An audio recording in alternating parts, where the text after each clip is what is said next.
Et donc, c'est Pierre Courtel qui est avec nous pour démarrer.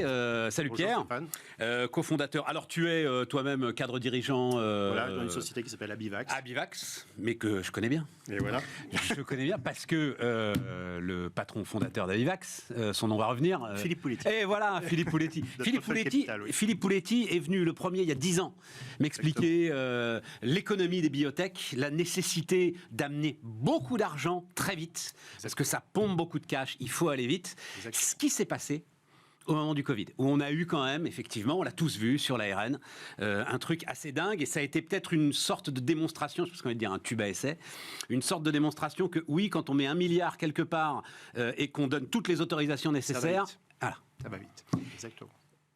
Derrière, est-ce qu'il n'y a pas un petit trou d'air ? J'ai vu là que Pfizer disait bon, on est obligé de faire un write-off sur pas mal de nos traitements Covid. À la limite, je laisse ça de côté, mais en fait, on s'attendait à un développement très rapide de nouvelles solutions ARN. C'est vrai qu'on se dit, bon, finalement, les choses ne sont pas si simples. Alors pour l'ARN, les choses ne sont pas si simples, ça continue, c'est-à-dire qu'on est revenu sur des timelines qui sont, je veux dire, les standards. Ouais. Mais ce qu'il faut savoir, c'est que pendant le Covid, le secteur de la santé s'est bien tenu. Puisqu'on a eu des investisseurs. Ah bah oui, ça. On a eu des investisseurs, en plus des investisseurs généralistes qui sont arrivés. Oui. Après le Covid, la situation elle est différente. Pourquoi ? Parce qu'on a d'abord un problème économique qui est l'inflation, et on a un problème géopolitique. L'incertitude avec la guerre en Ukraine et aujourd'hui avec Ça avait commencé avant, j'ai l'impression, le trou d'air. Laissons de côté peut-être. Mais pourquoi ? Je ne comprends pas bien en quoi la géopolitique. Alors, franchement, Israël, c'est tout neuf. Oui. Même l'Ukraine, je ne comprends pas bien en quoi ça peut effrayer des investisseurs. Parce que c'est ça le sujet. Non, mais les deux facteurs cumulés, c'est-à-dire inflation plus incertitude, a fait que c'est très psychologique. Les marchés ont fait que les marchés qui avaient... C'est la mer qui se retire. Il y avait une petite bulle lors du Covid et ça a fait exploser cette bulle. Alors exploser, je dirais pas exploser, mais ça l'a fait doucement. Non, mais c'est ça l'image, c'est la mer qui se retire, c'est-à-dire voilà, on récupère du cash. Ceux qui ont du pognon veulent récupérer du cash pour pouvoir agir très vite, être très souple. Exactement. Et alors, les investisseurs généralistes sont partis, donc effectivement. Et puis les investisseurs spécialistes, eux, sont beaucoup plus focalisés, c'est-à-dire qu'ils saupoudrent beaucoup moins, ils passent beaucoup plus de temps à évaluer une société, dû à cette incertitude, et donc ils mettent leur argent là où il leur semble que ça va être le mieux, tout simplement.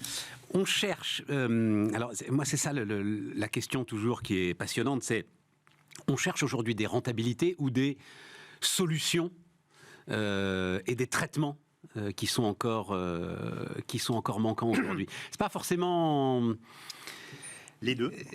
Oui, mais parfois ça va pas ensemble, voilà ce que je veux dire. Alors, quand ça ne va pas ensemble, en fait, le système public fait en sorte... Quand ça ne va pas ensemble, on pense par exemple Alzheimer, par exemple. Alzheimer, il n'y a pas de rentabilité pour aller essayer de... Il n'y avait pas de rentabilité jusqu'à ce que les États-Unis mettent des milliards de dollars sur la table en disant on a un plan Alzheimer aujourd'hui, on veut que d'ici 20 ans, on ait des médicaments qui traitent de façon efficace Alzheimer.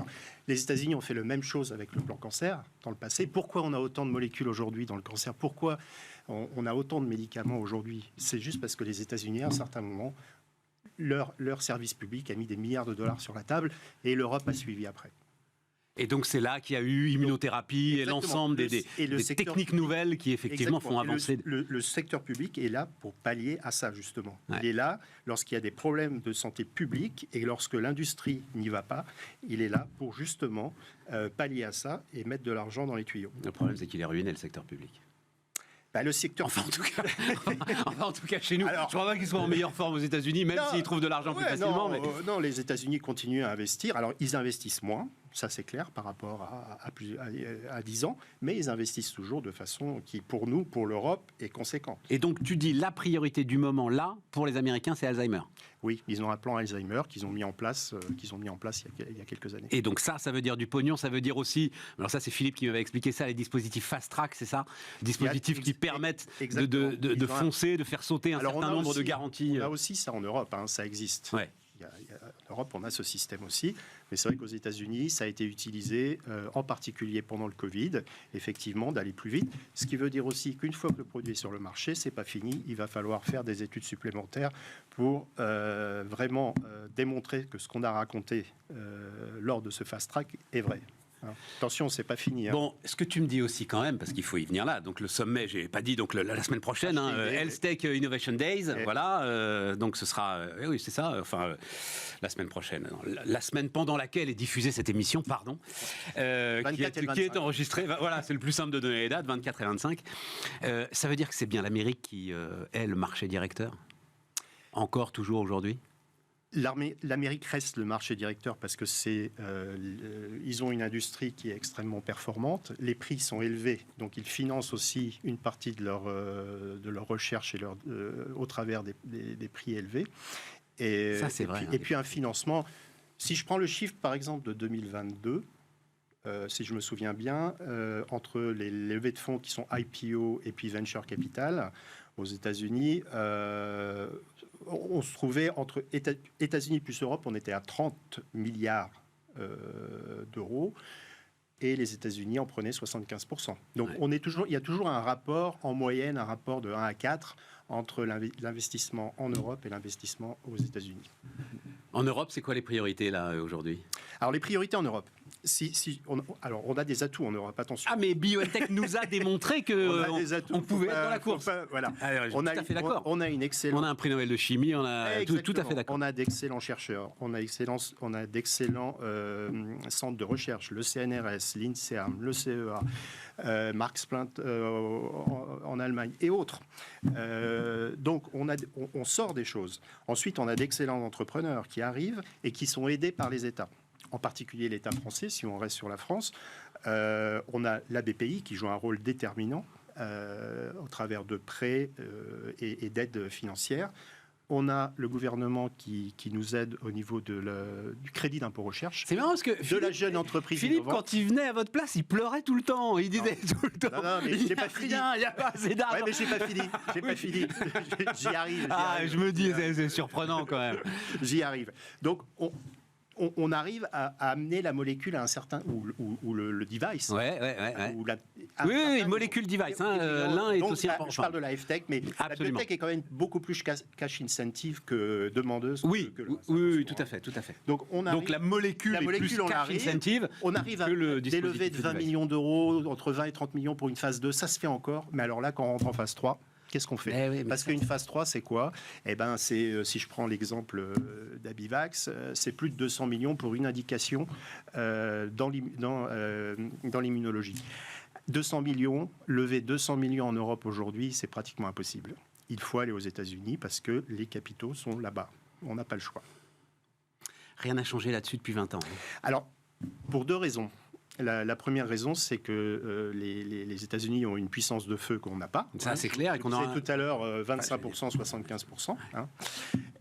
Et ils ont un marché qui est leader. C'est le marché numéro 1 au monde. Alors, marché quand même, tu le dis, parce que tu l'as dit d'un mot, je tiens à le préciser, tu dis les prix élevés.